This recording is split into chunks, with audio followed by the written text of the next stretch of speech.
এটা বললাম অসংখ্য মানুষ আছে পরিচয় মুমিন, আব্দুর রহমানের ছেলে আব্দুর রহিম, কিন্তু বাবাও নামাজ পড়ে না, ছেলেও পড়ে না। ভাই আপনারা দুজন মুসলমান, কাক নিয়ে পাক্কা মুসলমান, নামাজ পড়েন? মুসলমান তো নামাজ না পড়ে থাকতে পারে না। রোজা রাখছেন? রোজা না রাখলেও ইমান আছে ভিতরে। তাহলে আল্লাহ কি বললেন? হে ইমানদার ইসলামে প্রবেশ করো, হে ইমানদার ইসলামে প্রবেশ করো। এখান থেকে বোঝা যায় অসংখ্য মানুষ ইমান আছে কিন্তু ইসলামে এখনো পরিপূর্ণ প্রবেশ করেনি। আল্লাহ আমাদের সকলকে দ্বিতীয় শর্ত গ্রহণ করার তৌফিক দান। তাহলে বর্তমান পরিস্থিতি থেকে উত্তরণের 1 নম্বর উপায় ইমানি শক্তি অর্জন, 2 নম্বর উপায় ইসলামে পরিপূর্ণ রূপে অনুপ্রবেশ করা, 3 নম্বর উপায়, এটা আমার সাথে একটু বলেন তাহলে মনে থাকবে। বলেন, দ্বীনের সঠিক জ্ঞান অর্জন করে সেই অনুযায়ী আমল করা। দ্বীনের সঠিক জ্ঞান অর্জন করে সেই অনুযায়ী আমল করা। তিরমিজির হাদিসে আছে, লা তাজুলু কদামা ইবনি আদম হাত্তা ইউসআলা আন খামসিন। কিয়ামতের ময়দানে আদম সন্তানের 2 পা নড়বে না 5টি প্রশ্ন করার আগ পর্যন্ত। 1 নম্বর জীবন সম্পর্কে প্রশ্ন করা হবে, জীবন কোন কাজে কাটিয়েছে। 2 নম্বর যৌবন সম্পর্কে জিজ্ঞাসা করা হবে, যৌবন কিভাবে কাটিয়েছে। 3 নম্বর জিজ্ঞাসা করা হবে সম্পদ সম্পর্কে, মিন আইনা কাসাবা ওয়া ফিমা আনফাকা, সম্পদ কোথা থেকে অর্জন করেছে 3 নম্বর। 4 নম্বর কোন খাতে ব্যয় করেছে। এটা একটু গুরুত্ব সহকারে শোনেন তো। 3 নম্বর আয় করেছেন কোত্থেকে, 4 নম্বর ব্যয় করেছেন কোথায়। অনেক মানুষ আছে আয় করে হালাল কিন্তু ব্যয় করে হারাম খাতে, এটাও জবাবদিহিতা করতে হবে। যেমন হালাল আয় করছে কিন্তু সে ব্যয় করে হারাম খাতে, গুনাহের কাজে সে শরীক হয়। হালাল টাকা উপার্জন করে সে জুয়া খেলে, তাহলে উপার্জন হালাল হলো কিন্তু জুয়া খেলা হারাম। বলেন, উপার্জন হালাল কিন্তু জুয়া খেলা হারাম। হালাল উপার্জন করছে, গানের অনুষ্ঠানে টাকা দিয়ে সহযোগিতা করছে, তাহলে উপার্জন হালাল কিন্তু সহযোগিতাটা কি হলো? হারাম হয়ে গেল। তো অসংখ্য মানুষের আয়ের খাত হালাল কিন্তু ব্যয়ের খাত হারাম। 3 নম্বর প্রশ্ন হবে তুমি উপার্জন করেছো কোন খাত থেকে। 4 নম্বর প্রশ্ন হবে ব্যয় করেছো কোথায়। প্রিয় ভাইরা, এখানে যারা আছেন অসংখ্য মানুষ আপনারা আছেন, আপনার কামাই হালাল মাশাআল্লাহ, কিন্তু আপনি এই হালাল কামাই দিয়ে আপনি হারাম কাজ করেন। যেমন ঘরে 32 ইঞ্চি একটা বাক্স আপনি কিনছেন, এটা আপনি কিনছেন। আপনি বলবেন, হুজুর আমি তো খবর দেখি। সুন্দর কথা বলছেন, আমি খবর দেখি। আপনি তো খবর দেখেন, আজ যে কত কিছু দেখা হয় সেটা আপনি জানেন না। যদি আপনার ওইটা দিয়ে হারাম কাজ করা হয় তার মানে আপনি টাকা হারাম কাজে ব্যয় করছেন। এই ঠিক মানে মোবাইল ওনারাও বেঁচে যান নাই।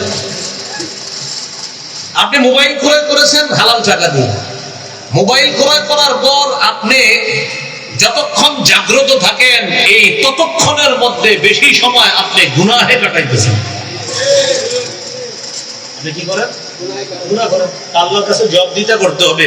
তুমি যে হালাল টাকা দিয়ে মোবাইল ক্রয় করলা, এরপরে যে তুমি হারাম কাজ করলা, এটার জবাব দিতে হবে। বোঝা গেল আপনার হালাল উপার্জন এটা হালাল হতে হবে, আর যেই খাতে আপনি ব্যয় করবেন সেটাও আপনার হালাল হতে হবে।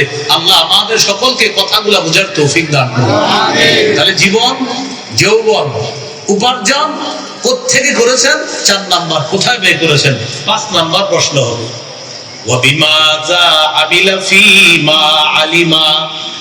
যা জেনেছে জানা অনুযায়ী আমল করেছে কিনা, এটা হবে 5 নম্বর প্রশ্ন।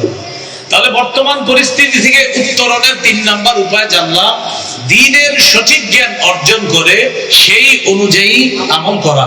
তো দ্বীনের সঠিক জ্ঞান অর্জন করার পর আমল করেছি কিনা, কিয়ামতের ময়দানে 5 প্রশ্নের মধ্যে একটা প্রশ্ন হবে তুমি যা জানলা সেটা তুমি মেনেছো কিনা।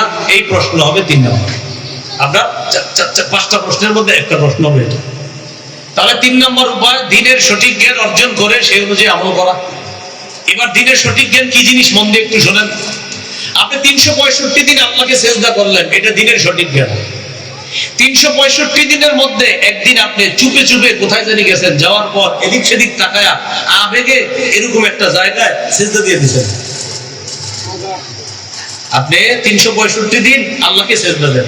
হঠাৎ একদিন কোথায় জানি গেছেন, যাওয়ার পরে এদিক সেদিক তাকায় চুপে চুপে আস্তে একটা সেজদা দিয়ে দিয়েছেন আরেক জায়গায়।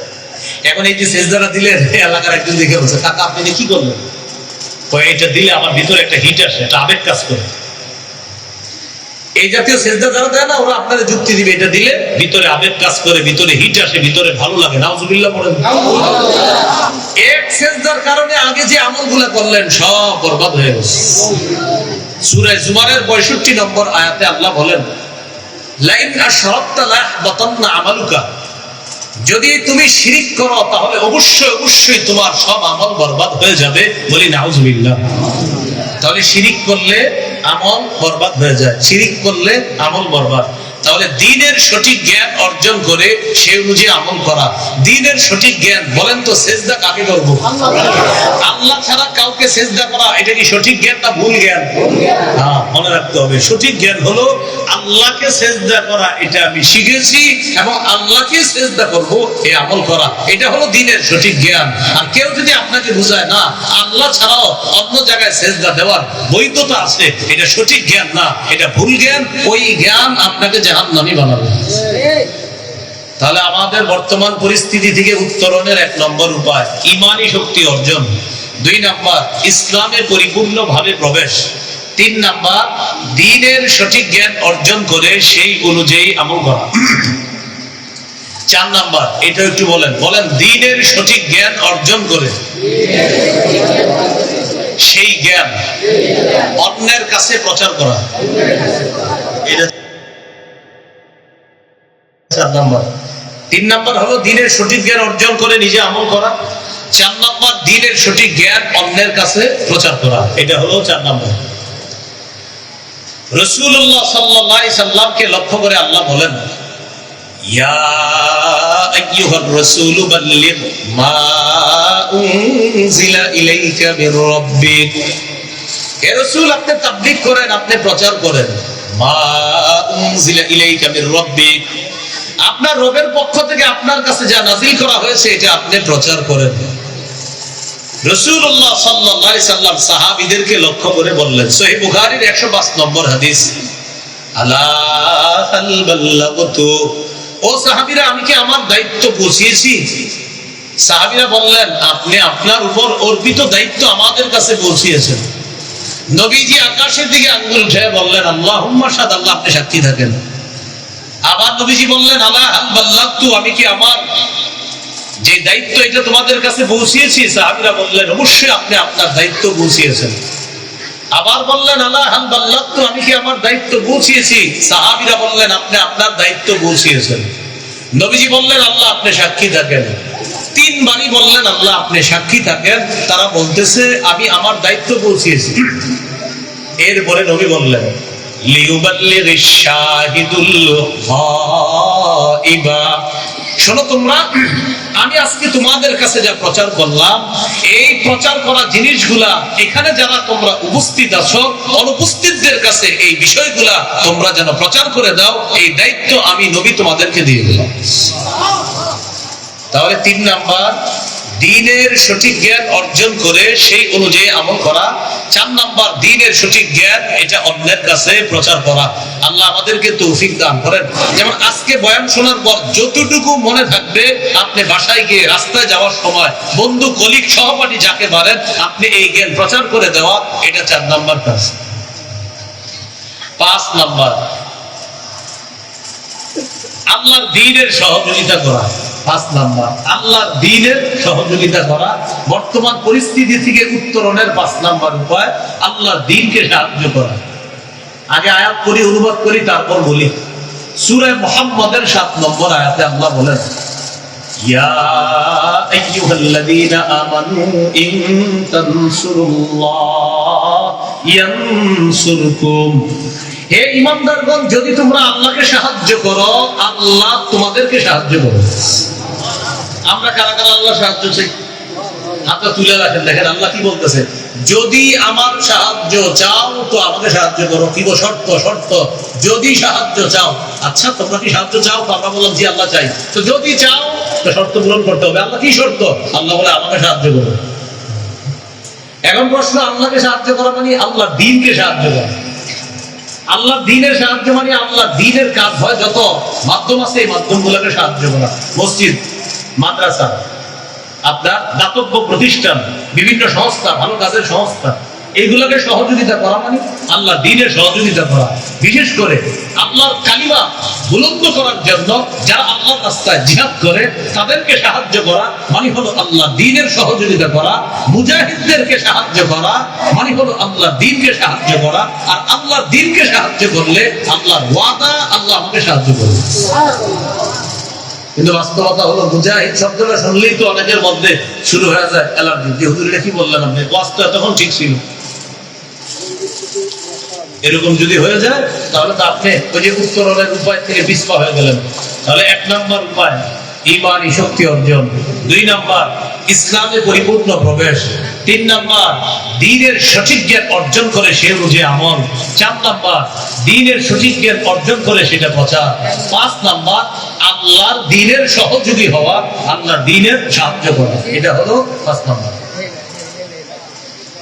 6 নম্বর, এটা একটু বলেন আমার সাথে, বলেন আল্লাহর কাছে দোয়া করা। কি করা? বেশি বেশি দোয়া করা। আল্লাহ সাহায্য করেন, আল্লাহ গাজাবাসীকে সাহায্য করেন, আল্লাহ ফিলিস্তিনের উপর সাহায্য করেন, আল্লাহ পৃথিবীর নির্যাতিত মুসলমানদেরকে সাহায্য করেন, আল্লাহ বাংলাদেশের মুসলমান যারা আছি আমাদেরকে আপনি সাহায্য করেন, আল্লাহ এই দেশে ইসলামী হুকুমত চালু করে দেন, আল্লাহ ইসলামী আইন বাস্তবায়নের জন্য আমরা সবাই যেন কাজ করতে পারি, আপনি তৌফিক দান করেন। এরকম দোয়া করা, এটা 6 নম্বর কাজ। সূরা নামলের 62 নম্বর আয়াতে আল্লাহ বলেন, আম্মা ইউজিবুল মুত্তারা ইযা দাআ। পীড়িত ব্যক্তি যখন দোয়া করে, বলো তোমরা কে সেই সত্তা তার ডাকে সাড়া দেয়? পীড়িত ব্যক্তি যখন আহ্বান করে, ডাকে, বলো সেই সত্তাকে যে তার ডাকে সাড়া দেয়। বলেন সেই সত্তাকে আল্লাহ। আল্লাহর কাছে দোয়া করা, বেশি বেশি দোয়া করা। আল্লাহ তাআলা বলেন, উদউনি আস্তাজিব লাকুম, আমাকে আমি তোমাদের ডাকে সাড়া দিই। আমরা আল্লাহকে আস্তে যদি 1 লাখ বার ডাক দিই, আল্লাহ 1 লক্ষ বার সাড়া দিবে। একবার ডাক দিলে আল্লাহ 1 বার সাড়া দিবে। আল্লাহ আমাকে মাফ করেন, আল্লাহর সাথে সাথে আমার ডাকে সাড়া দেয়। আল্লাহ আমার ভাইকে মাফ করেন, আল্লাহ আমার ডাকে সাড়া দেয়। আল্লাহর কাছে যতবার যা বলবো, আল্লাহ আমাদের ডাকে সাড়া দেয় ততবার। আল্লাহ ততবার আমাদের ডাকে কি করে সাড়া দেয়। 1 তারিখে একটা চাকরির ইন্টারভিউ আছে, আল্লাহ আমার যেন ইন্টারভিউতে আমি পাস করি, আমি যেন চাকরিটা পেয়ে যাই, আল্লাহর কাছে দোয়া করছেন। প্রথম কথা, দোয়া করার সাথে সাথে সওয়াব পেয়ে গেছে। আবু দাউদের 1479 নম্বর হাদিস, রাসূলুল্লাহ সাল্লাল্লাহু আলাইহি সাল্লাম বলেন, আদ-দুআউ হুয়াল ইবাদা, দোয়া করাটা ইবাদত। দোয়া করাটা ইবাদত। ইউটিউবার ভাইরা আপনারা বারবার এভাবে উঠাউনি করলে আমার সমস্যা হবে, বুঝলেন? এই যে বারবার উঠেন, এটা আমার সমস্যা হবে। উঠে না, বারবার উঠেন না, আমার সমস্যা হবে।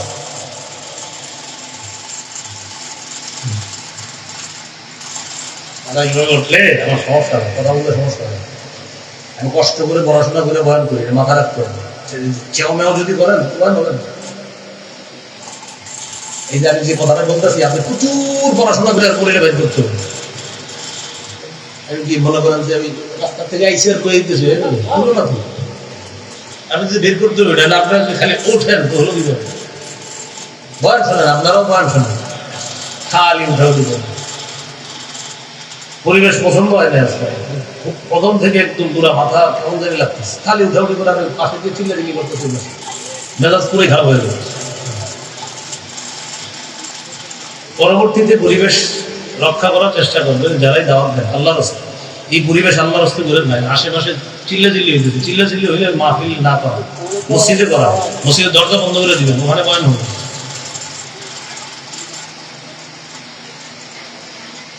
গুরুত্বপূর্ণ একটা কথা বলতেছিলাম, দোয়া করা। অনেক মানুষ দোয়া করে, কবুল হয় না, তখন সে নিরাশ হয়ে দোয়া করা ছেড়ে দেয়। দোয়া করে দোয়া কবুল হয় না, তো চিন্তা করে আর দোয়া করবো না, এটা না করা। দোয়া যতবার করি ততবার আল্লাহ সাড়া দেয়। এখন আজকে থেকে আমরা দোয়া করব, যখন 4টি কথা মনে রাখবো। যত দোয়া করবো, কয় কথা মনে রাখবো? আমি বলি, আপনারা মন দিয়ে শুনেন। 1, আমি আল্লাহকে যে বিষয়টা বলবো, আল্লাহ এটা আমাকে নগদ দিয়ে দিতে পারেন। 2 নম্বর, আল্লাহ নগদ দিবে না, বরং আমার ওই প্রার্থনাকৃত বিষয়টা আল্লাহ দেখবে যে আমার বান্দারে এখন দিলে ওর জন্য বেশি মঙ্গল হবে না, 2-4 মাস পরে, 1 বছর 2 বছর পরে দিলে ওর জন্য মঙ্গল হবে। ওই মঙ্গল হবে যখন, ওই সময় আজকের বলাটা আল্লাহ তখন গিয়ে কবুল করবে। 3 নাম্বার, আমি আল্লাহর কাছে যা বলেছি, আল্লাহ আমার এই বিষয়টা আজকে কবুল না করে আমাকে অন্য বড় একটা বিপদ থেকে আল্লাহ বাঁচায় দিবে। 4 নাম্বার, উপরোক্ত 3টা যদি দুনিয়াতে আমার জন্য না হয়, কিয়ামতের ময়দানে আল্লাহ আমাকে জান্নাতের মধ্যে উঁচু মর্যাদা দিতে থাকবে। ওই বান্দা বলবে, আল্লাহ আমার এত মর্যাদা কেন হচ্ছে? আল্লাহ বলবে, দুনিয়াতে অসংখ্য দোয়া করেছিলাম, কিছু দুনিয়াতে মঞ্জুর করেছিলাম, কিছু মঞ্জুর করি নাই। ওইগুলা যে আমি রেখে দিয়েছিলাম, ওইগুলার পরিবর্তে আজকে তোমাদের এই জান্নাতের মর্যাদা বাড়াবে। ওই ব্যক্তি তখন বলবে, দুনিয়াতে যদি আমার সবগুলা দোয়া কবুল না হতো, এটা বলবে। তাহলে আজকে থেকে আমরা দোয়া করব, দোয়ার কোনো মিস নেই, দোয়ার কোনো লস নাই। প্রথম কথা, দোয়া ইবাদত, দোয়া করলেই সওয়াব। আবু দাউদের 1479 নম্বর হাদিস, আর দোয়া হুয়াল ইবাদা, দোয়া করাটাই ইবাদত। আমি যখন আল্লাহকে বলবো, আল্লাহ আমি একটা জুতার ফিতা কিনতে বাজারে যাইতেছি, আল্লাহ আমার জুতার ফিতাটা যেন ভালো হয়। হাদিসে আসছে, ছোট থেকে ছোট সব আল্লাহর কাছে চাইবা। আল্লাহ আমি একটা সুই কিনতে বাজারে যাইতেছি, আমার সুইটা যেন কারো ক্ষতিকারক না হয়। এই যে আল্লাহকে বললেন, বলার সাথে সাথে সওয়াব পেয়ে গেছে। কারণ কি? এরপরে কথা হলো, আমার বিষয়টা কবুল কখন হবে? আল্লাহ যখন মঙ্গল চাইবে। আপনি দোয়া করছেন, আল্লাহ আগামী মাসের 1 তারিখে একটা ইন্টারভিউ আছে, চাকরিটা দিলে হয়ে যায়, বেতন 30,000 টাকা, আপনার চাকরি হয় নাই। 2-3 মাস পরে একটা ইন্টারভিউ দিচ্ছেন, ওই ইন্টারভিউতে আপনার চাকরি হয়ে গেছে, বেতন 50,000। আগের চাকরি হইলে বেতন হইতো 30, এখন 2 মাস পরে যেটা পাইলেন বেতন 50। বলেন তো, আল্লাহ তাআলা আপনার দোয়াটা সময় অনুযায়ী কবুল করেছে নাকি অসময়ে কবুল করেছে? তখন ওই ব্যক্তি কি বলে জানেন? আলহামদুলিল্লাহ, আল্লাহ ভালো হয়েছে, আগেরটা হয় নাই, এটা হয়েছে। হ্যাঁ, কি বলে? আলহামদুলিল্লাহ, আগেরটা হয় নাই, ভালো হয়েছে, এইটা হয়েছে, ভালো হয়েছে, এই চাকরি হয়েছে। আল্লাহ আপনার কাছে বলছিলাম আগের চাকরিটা, আল্লাহ বাঁচাইছেন। বাড়িতে গিয়ে বলে, আম্মা আগের যে চাকরি ইন্টারভিউ দিয়েছিলাম ওটা হয়নি, ভালো হয়েছে। কেন? ওটার স্যালারি ছিল 30, আর আজকে যে ইন্টারভিউ দিছি আম্মা, এটার স্যালারি হলো 50,000 টাকা। হ্যাঁ, আসল বিষয়টা রব করেছেন যে, বান্দা আমি জানি তোমার কখন মঙ্গল, ওই মঙ্গল দেখেই তোমার দোয়ার বিষয়টা আমি আল্লাহ মঞ্জুর করি। মনে থাকবে নি? তাহলে 6 নাম্বার, বর্তমান পরিস্থিতি থেকে উত্তরণের উপায় দোয়া করা। আল্লাহ সাহায্য করেন, আল্লাহর কাছে খুব দোয়া করা। 7 নাম্বার উপায়, আল্লাহর উপর ভরসা করে ধৈর্যের সাথে সাহায্যের অপেক্ষা করা। আবার বলছি, 7 নাম্বারটা গুরুত্বপূর্ণ উপায়, আল্লাহর উপর ভরসা করে ধৈর্যের সাথে সাহায্যের অপেক্ষা করা। যেটা আফগানিস্তান করছে, ফলাফল এখন ভোগ করতেছে। আফগানিস্তান করছে, ফলাফল ভোগ করতেছে। 20 বছর ধৈর্য ধারণ করছে, আর ভরসা রাখছে আল্লাহর উপর, না আল্লাহ দিবে, আল্লাহ দিবে, আল্লাহ দিয়ে দিচ্ছে। আল্লাহর উপর ভরসা করে ধৈর্যের সাথে সাহায্যের অপেক্ষা করা। রাসূলুল্লাহ সাল্লাল্লাহু আলাইহি সাল্লাম বলেন, ই'লামু আন্না নাসর মা'আস সাবরি, জেনে রাখো ধৈর্যের সাথেই সাহায্য, জেনে রাখো ধৈর্যের সাথেই সাহায্য। সূরা আলে ইমরানের মধ্যে আল্লাহ বলেন, ইয়ানসুরকুমুল্লাহু ফালা গালিবা লাকুম, আল্লাহ যদি তোমাদেরকে সাহায্য করে, তোমাদেরকে হারানোর মতো কেউ নাই, কেউ তোমাদেরকে হারাতে পারবে না যদি আল্লাহ সাহায্য করে। তাহলে এই মুহূর্তে আল্লাহর উপর ভরসা করে ধৈর্যের সাথে আল্লাহর সাহায্যের অপেক্ষা করা। 6 দোয়া করা। 7 ভরসা করে ধৈর্যের সাথে সাহায্যের অপেক্ষা করা। আমরা অনেকে দোয়া করি, এরপরে চেক করি দোয়াটা কবুল হয়েছে কিনা, না এরকম না, ধৈর্যের সাথে অপেক্ষা করা। আল্লাহ তৌফিক দান করুন। 8 নাম্বার উপায়, এটা গুরুত্বপূর্ণ উপায়, বলেন পরস্পরের মধ্যে ভ্রাতৃত্বের সম্পর্ক জোরদার করা। আবার সকল মুমিন পরস্পরে ভ্রাতৃত্বের সম্পর্ক জোরদার করা। সূরা ইখতিরাফের 10 নম্বর আয়াতে আল্লাহ বলেন, ইন্নামাল মুমিনুনা ইখওয়া, মুমিনরা পরস্পর ভাই ভাই। বিদায় হযরত রাসূল সাল্লাল্লাহু আলাইহি সাল্লাম বলেন, তাআলামনা আন্না কুল্লা মুসলিমিন আখুন লিল মুসলিম, জেনে রাখো প্রত্যেকটা মুসলমান অপর মুসলমানের ভাই। আমি নবী তোমাদের পুরো পৃথিবীর মুসলমানদেরকে একজন আরেকজনের ভাই বলে ঘোষণা করলাম। কিন্তু মজার বিষয়, সবাই আমার সাথে বলেন, বলেন মজার বিষয়, আপন 2 ভাই 5 বছর কথা বলেন। আপন দুই ভাই 5 বছর কথা বলে না, 6 বছর কথা বলে না। একজনের দরজা আরেকজনের চেহারা দেখবে দেখা দরজা আরেক দিক দিয়ে করে, কেন? ওর চেহারা দেখতে হবে, এই জন্য আপনার দরজাটা তাড়াতাড়ি এদিক দিয়ে বন্ধ করে আরেক দিক দিয়ে করে, ওর চেহারা আমি দেখতে চাই না, অথচ দুইজনেই একই মায়ের পেটে ছিল। আমরা কি বলি, হুজুর আমাদের বিজয় হচ্ছে না কেন? আপনি আপনার ভাইয়ের সাথে কথা বলেন না, ওরা দেখতে পারি না, আপনি আবার বিজয় চান, আপনি তো আপনার বাইরে দেখতে পারেন না। তো যখন আল্লাহ বিজয় দান করবে তখন তো আপনার প্রথম জুলুমটা ওর উপরে করবে। তাহলে 8 নাম্বার, ভাতৃত্বের সম্পর্ক বাড়ানো, মুসলমানদের সবার সম্পর্ক বাড়ানো, এটা। 9 নাম্বারটাও আমার সাথে একটু বলেন। আপোষের মধ্যে ঝগড়া বিবাদ কমিয়ে আন্তরিকতা বাড়ানো। ঝগড়া কমায় কি বাড়াইতে হবে? সূরা আনফালে আল্লাহ বলেন, وَأَطِيعُوا اللَّهَ وَرَسُولَهُ وَلَا تَنَازَعُوا فَتَفْشَلُوا وَتَذْهَبَ رِيحُكُمْ। তোমরা আল্লাহর আনুগত্য করো, রাসূলের আনুগত্য করো, ওয়ালা তানাজাউ, পরস্পর ঝগড়া করো না। ফাতাফশালু, যদি তোমরা ঝগড়া করো, ফাতাফশালু, তোমরা দুর্বল হয়ে পড়বা, ওয়া তাযহাবা রিহুকুম, তোমাদের শক্তি খর্ব হয়ে যাবে।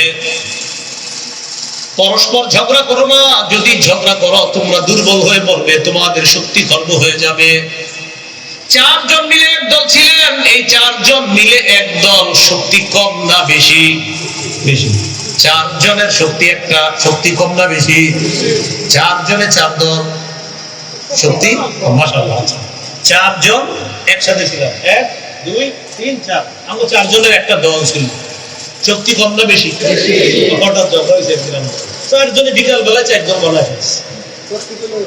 শক্তি করে এই দুই দেশ ডেইলি দল হইতেছে, কি হইতেছে? তাপসের মধ্যে ঝগড়া কমতেছে কিন্তু ঘটনা কি আপনি দল বানাইছেন তো? আর বললেন না, এটা ভালো লাগে না, ও সভাপতি কেন, আমার কেন সভাপতি দেয় না, এজন্য আমার,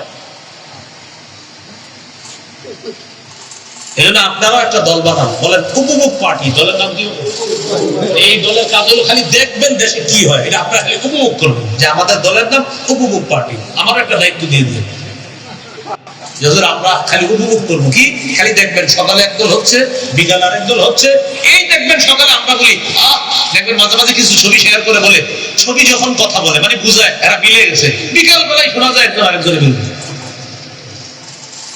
ছবি একটা দিয়ে বলে কি চোখের শীতলতা, চোখের শীতলতা লেখেই পরের দিন আবার লিখতেছে, হয় পুরাপুরি কাছাকাছি চলে গেছিল, পরে আবার একটা সমস্যা হয়েছে।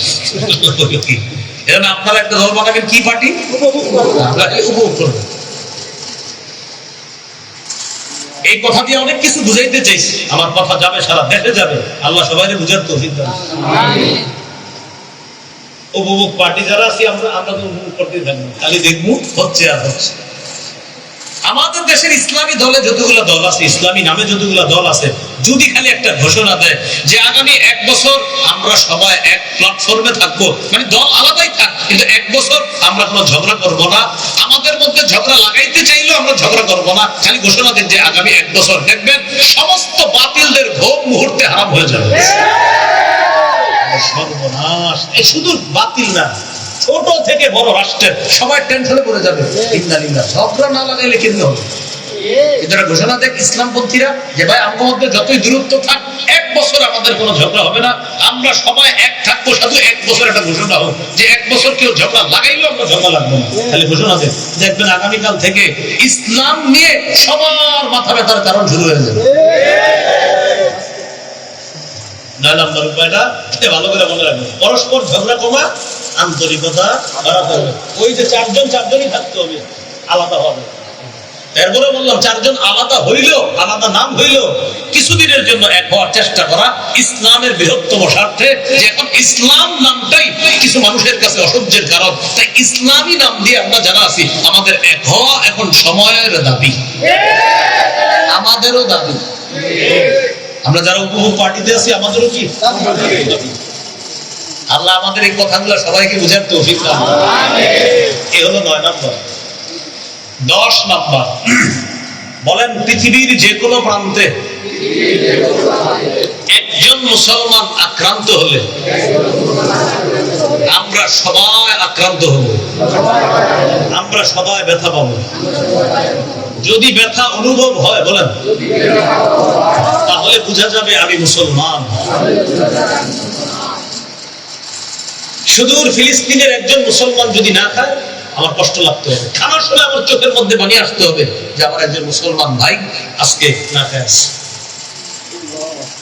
আমার একজন মুসলমান ভাই না খাইতে খাইতে তার শরীরটা শুকায় গেছে, মারা গেছে।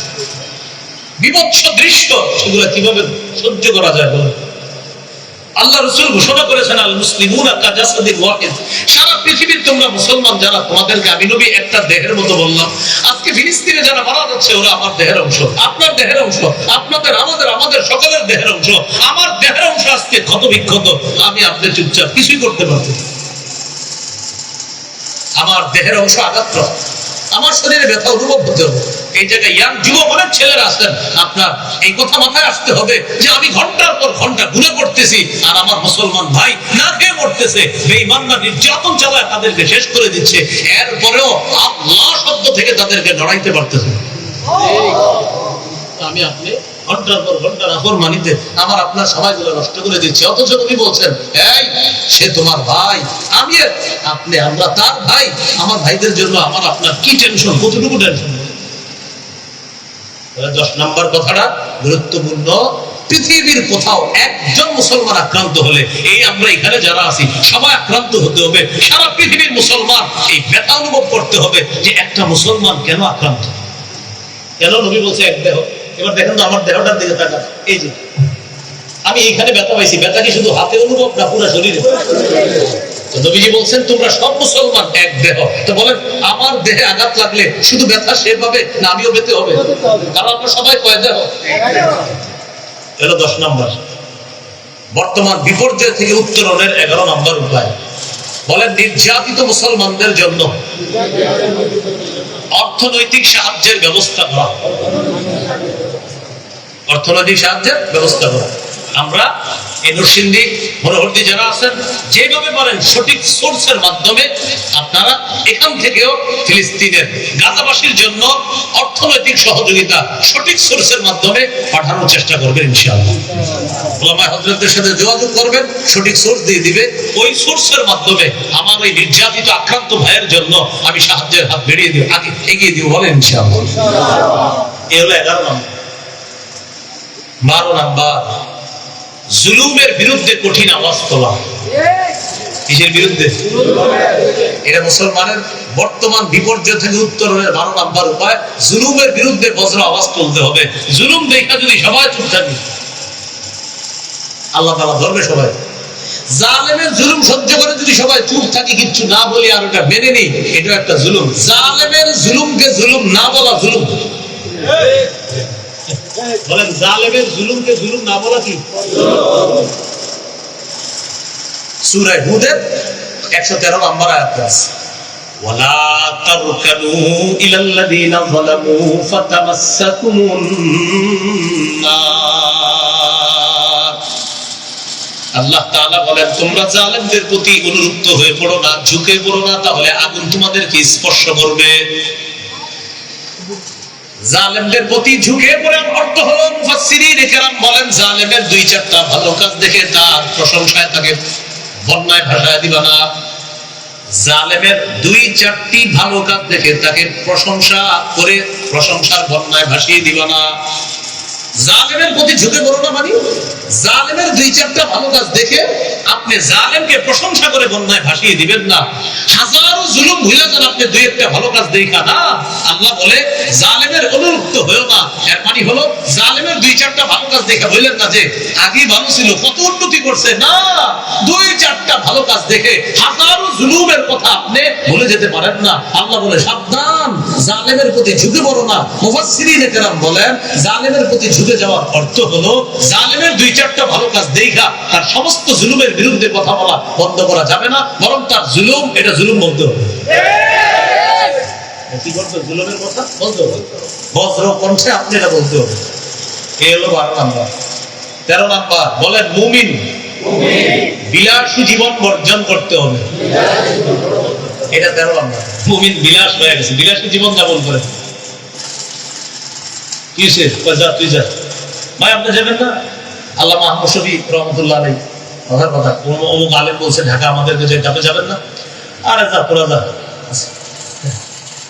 ভাল লাগে না। উনি বিলাসী জীবনে আছে, উনি ঘরে বসে থাকেন।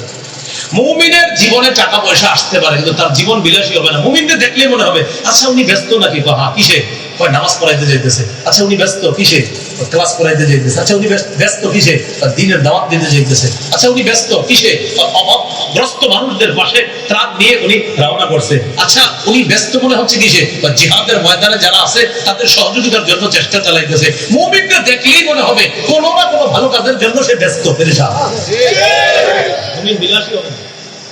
মুমিনকে দেখলে মনে হতে পারে ভাই আপনার কি সমস্যা, কোনো টেনশন আছে? না না ভাই কিসে, দাওয়াত তাবলীগের একটা দল আসছে, তাদেরকে কিভাবে আমাদের এলাকায় দাওয়াতের কাজটা সুন্দরভাবে করানো যায় একটু চিন্তিত হয়ে আছি। আবার একটু করে দেখছেন উনি টেনশন আছে। ভাই কি হয়েছে, আপনি এখন আবার টেনশন? এখন টেনশনে আছি, মেহমান আসছে তাদেরকে খাওয়ানো যায় কিভাবে। এরপরে আমার টেনশন, কিসের টেনশন ভাই? আর বললেন না, ছেলেটাকে মাদ্রাসায় দিছিলাম তো, দেওয়ার পরে উস্তাদ বললেন ও আগের চাইতে নাকি পড়া একটু কম পারে, এখন একটু মাদ্রাসায় যেতে হবে, খোঁজ খবর নিয়ে দেখি কেন পড়াশোনায় মন বসতেছে না। মানে তার প্রতিটা মুহূর্ত কাটতেছে যে ধর্মীয় দিন কোন টেনশনে, দিনই কোন টেনশনে, ধর্মীয় কোন আলাপ আলোচনায় তার সময়গুলো কাটবে। মুমিনদের দেখলেই মনে হবে উনি ধর্মীয় কোনো না কোনো ভালো কাজে ব্যস্ত আছে। বিলাসী কিনা, একদম পুরা অলস জীবন। মুমিন এটা বর্জন করতে হবে। তিরমিজির হাদিস 2320 নম্বর হাদিস, রাসূলুল্লাহ সাল্লাল্লাহু আলাইহি সাল্লাম বলেন লাউ কানাতিদ দুনিয়া ইনদাল্লাহি জানাহা বাউদাতিন মা সাকা কাফিরান মিনহা শারবাতা মা। আল্লাহর কাছে যদি দুনিয়ার মূল্য মাছের ডানা পরিমাণ হতো তাহলে এই দুনিয়ায় একজন কাফেরকে আল্লাহ এক ঢোক পানি পান করতে দিতেন না, যদি দুনিয়ার মূল্য আল্লাহর কাছে মাছের ডানা পরিমাণ হতো। এজন্য দুনিয়ায় বিলাসী জীবন কাদের? বলেন কাফেরদের। বলেন দুনিয়ায় বিলাসী জীবন কাদের? মুমিনদের বিলাসিতা হবে কোথায়? সুবহানাল্লাহ। এটা 13 নাম্বার, বিলাসী জীবন বর্জন করা। 14 নাম্বার, এটা জোরে বলবেন আমার সাথে সবাই, বলেন অধিকার আদায়ের লড়াই অব্যাহত রাখা। আবার অধিকার আদায়ের লড়াই অব্যাহত রাখা। মুসলমানদের অধিকার আদায়ের লড়াইয়ের নাম হলো পবিত্র জিহাদ। অধিকার আদায়ের লড়াই অব্যাহত রাখা। বলেন তো আমাদের অধিকার আদায়ের লড়াইয়ের নাম কি? জিহাদ। এই জন্য এটা হলো অধিকার আদায়ের লড়াই। জিহাদ শব্দ শুনলে গার্জিয়ান যারা আছে তারা কয় ইন্নালিল্লাহ। গার্জিয়ান যারা আমাদের অভিভাবকরা, এই সাবধান সাবধান, হুজুরা যা বুঝা থাক। জিহাদ শব্দ একটা পবিত্র শব্দ, এটা মুসলমানদের অধিকার আদায়ের লড়াই ছিল। এই শব্দ মুসলমানদের মধ্যে এখন উল্টা ভাবে বেঈমানরা প্রবেশ করায় দিচ্ছে। মুসলমানদের কাছে নাটক সিনেমা এইগুলা বললে ভালো লাগে, কিন্তু জিহাদের কথা বললে মুসলমান এখন কেমন মুসলমান? বলেন ক্রেতা বিক্রেতা, দ্রব্য মূল্য বাজার, বলেন ক্রয় বিক্রয়ের জন্য মৌলিকভাবে 5টি জিনিস প্রয়োজন: ক্রেতা, বিক্রেতা, দ্রব্য মূল্য, বাজার। বলেন ক্রেতা হলেন আল্লাহ, বিক্রেতা মুমিনগণ, দ্রব্য জানমাল, মূল্য জান্নাত। ক্রেতাকে বিক্রেতা মুমিনগণ, দ্রব্য জানমাল, মূল্য জান্নাত। আবার বলেন ক্রেতাকে বিক্রেতা, দ্রব্য জান্নাত, মূল্য জান্নাত। এবার বলেন বাজার, জিহাদের ময়দান। বলেন এই কথাটি সূরা তাওবায় আলোচনা হয়েছে 111 নম্বর আয়াত। ইন্নাল্লাহা আশতারা মিনাল মুমিনিনা আনফুসাহুম ওয়া আমওয়ালাহুম বিআন্না লাহুমুল জান্নাহ। ইন্নাল্লাহা আশতারা, নিশ্চয়ই আল্লাহ ক্রয় করে নিয়েছেন। আল্লাহ হলেন ক্রেতা, মিনাল মুমিনিনা, মুমিনদের থেকে, মুমিনরা হলো বিক্রেতা, আনফুসাহুম ওয়া আমওয়ালাহুম, তাদের জানমাল, জানমাল হলো দ্রব্য, বিআন্না লাহুমুল জান্নাহ, বিনিময় হলো জান্নাত, জান্নাত হলো মূল্য। সুবহানাল্লাহ। রয়ে গেল বাজার। ইউকাতিলুনা ফি সাবিলিল্লাহ ফায়াকতুলুনা ওয়া ইউকতালুন, তারা আল্লাহর রাস্তায় লড়াই করবে, বেঈমানদেরকে জাহান্নামে পাঠাবে অথবা নিজেরা শহীদ হয়ে জান্নাতে চলে যাবে। ক্রেতাকে আল্লাহ, বিক্রেতা মুমিন, দ্রব্য মূল্য বাজার। সুবহানাল্লাহ। বলেন মুসলমানদের অধিকার আদায়ের লড়াইয়ের নাম মনে থাকবে নি? এই হলো 14 নাম্বার, অধিকার আদায়ের লড়াই অব্যাহত রাখা। 15 নাম্বার, একজন আদর্শ যোগ্য শাসক নির্বাচন করা। একজন আদর্শ যোগ্য শাসক নির্বাচন করা। আজকে থেকে আল্লাহর কাছে দোয়া করবেন। প্রথম দোয়া করবেন, আল্লাহ কিয়ামতের আগে আমাদের বাংলাদেশে যেন আর কোনো নারী শাসক না হয়। প্রথম দোয়া করবেন, এটা যে যেই পার্টি হন আপনি এটা দোয়া এই জন্য করবেন। রাসূল সাল্লাল্লাহু আলাইহি সাল্লাম বলেছেন, লা ইউফলিহা কওমুন ওয়াল্লাহু আমরাহুম ইমরাআ, ওই জাতি কিছুতেই সফল হবে না যে জাতি তাদের নেতৃত্বে কোনো নারীকে বসায়। তাহলে এই জন্য দোয়াটা করতে হবে যে আল্লাহ কিয়ামতের আগে যেন আর কোনো নারী শাসক না হয়। 2 নাম্বার, 2 রাকাত নফল পড়ে আরো একটা দোয়া করবেন, বলেন আল্লাহ 4 কাজের যোগ্যতা রাখে, 10 গুণে গুণান্বিত একজন আদর্শ শাসক, এলাকার নেতা, থানা, জেলা, বিভাগ, দেশের নেতা, এই গুণে গুণান্বিত একজনকে বানায় হবে। তাহলে আমার এলাকার যিনি হবেন তিনিও 4 কাজের যোগ্যতা রাখবে, 10 গুণে গুণান্বিত হবে। থানার যিনি হবেন, জেলার যিনি হবেন, বিভাগের যিনি হবেন, দেশের যিনি হবেন, 4 কাজের যোগ্যতা রাখবে, 10 গুণে গুণান্বিত হবে। 4টি কাজ কি কি? নামাজ কায়েম করা, যাকাত আদায় করা, সৎ কাজের আদেশ করা, অসৎ কাজের নিষেধ করা। সূরা হজের 41 নম্বর আয়াতে আল্লাহ বলেন, আল্লাযীনা ইম্মাক্কানাহুম ফিল আরদ আকামুস সালাহ ওয়া আতাউয যাকাত ওয়া আমারু বিল মা'রুফ ওয়া নাহাউ আনিল মুনকার, আমি যাদেরকে রাষ্ট্র ক্ষমতায় বসাই তাদের মৌলিক কাজ হবে 4টি। 1 নাম্বার নামাজ কায়েম করবে, 2 নাম্বার যাকাত প্রতিষ্ঠিত করবে, 3 নাম্বার সৎ কাজের আদেশ করবে, 4 নাম্বার অসৎ কাজের নিষেধ করবে। 10 গুণে গুণান্বিত হবে। 1 নম্বর গুণ, মুসলিম শাসক যিনি হবেন, মুসলমানদের নেতা যিনি হবেন, তিনি আল্লাহমুখী হবে। বলেন কি হবে? আল্লাহমুখী হবে। তিনি সমস্ত কাজের কৃতিত্ব আল্লাহকে দিবে। আমি পুরো আয়াত বলছি না, শুধু আজকে বলে যাচ্ছি এতটুকু। সূরা নামলের 15 থেকে 19 নম্বর আয়াত পড়লে বোঝা যাবে সুলাইমান নবী এত বড় রাজত্ব পাওয়ার পরেও, সমস্ত রাজত্ব পাওয়ার পরেও উনি আল্লাহকে বলতেছে, আল্লাহ আমাকে তৌফিক দেন, আমি যেন আপনার দেয়া নেয়ামতের প্রশংসা করতে পারি, আমি যেন শুকরিয়া আদায় করতে পারি। সুলাইমান নবীরে আল্লাহ যে রাজত্ব দিছে, সূরা আম্বিয়ার 81 নম্বর আয়াতে আছে, ওয়ালি সুলাইমান আর-রিহা আসিফাতান তাজরি বিআমরিহি ইলাল আরদিল্লাতী বারাকনা ফিহা, আমি সুলাইমানের জন্য বাতাসকে বশীভূত করে দিলাম। এই বাতাস সুলাইমান নবীর আদেশে চলতো। সুলাইমান নবী বলতেন, আমি অমুক জায়গায় যাব, মুহূর্তের মধ্যে বাতাস 1 মাসের দূরত্বে তার সিংহাসন পৌঁছায় দিত। তাহলে যেই নবীরে আল্লাহ বাতাসের উপর রাজত্ব দান করলেন, এই নবী কেমন অবস্থা? তো সুলাইমান নবীর ব্যাপারে আল্লাহ বলেন যে সুলাইমান নবী এমন, সূরা সদের 30 নম্বর আয়াতে আছে, ও হাবনা লি দাউদা সুলাইমান নি'মাল আবদু ইন্নাহু আওয়াব, আমি দাউদকে সুলাইমান নামে একটা ছেলে দান করলাম। এই সুলাইমান নবী আওয়াব, বারবার আমার কাছে ফিরে আসে, আল্লাহর কাছে ফিরে আসে। তাকে যত রাজত্ব দেই সে তত বেশি আমার দিকে ঝুঁকে পড়ে। তাহলে মুসলিম শাসকের 1 নম্বর গুণ হবে, উনি ক্ষমতা পেয়ে উনি তত বেশি কার দিকে ঝুঁকবে? আল্লাহর দিকে ঝুঁকবে। এই জন্য বিষয়টা যেন এমন না হয় যে আপনাদের দায়িত্ব নেওয়ার আগে মাথায় টুপি, হাতে তাসবিহ আর বললাম, ঠিক আছে, এরপরে আবার ঘটনা ঘটে যাওয়ার পরে আবার টুপি কোথায় গেল, তাসবিহ কোথায় গেল, এরকম যেন না হয়। এরকম যেন কি না হয়, না হয়। খুব মনে রাখা। আল্লাহ আমাদেরকে বুঝার তৌফিক দান করেন। 2 নম্বর গুণ হবে, তিনি ইনসাফ প্রতিষ্ঠিত করবে, ইনসাফ প্রতিষ্ঠিত করবে। সূরা সদের 26 নম্বর আয়াতে আছে, আমি দাউদকে দুনিয়াতে খলিফা বানাইলাম। আমি দাউদ নবীকে বললাম, ও দাউদ, আপনি ইনসাফের সাথে বিচার করবেন। সহিহ বুখারী 6788 নম্বর হাদিস, বিখ্যাত ঘটনা। ফাতেমা নামে এক সম্ভ্রান্ত মহিলা চুরি করছে। ফাতেমা, আমার নবীর কন্যার নামও ফাতেমা, আর যেই নারী চুরি করছে তার নামও ফাতেমা। তো চুরি করার পর নবীজির কাছে আয়েশা বলল, হুজুর, বংশীয় মেয়ে, হাত কাটার আইনটাকে একটু শিথিল করা যায় না, যেহেতু বংশীয় মেয়ে? নবীজি সাল্লাল্লাহু আলাইহি সাল্লাম বললেন, তোমরা এই কথা কিভাবে বললা?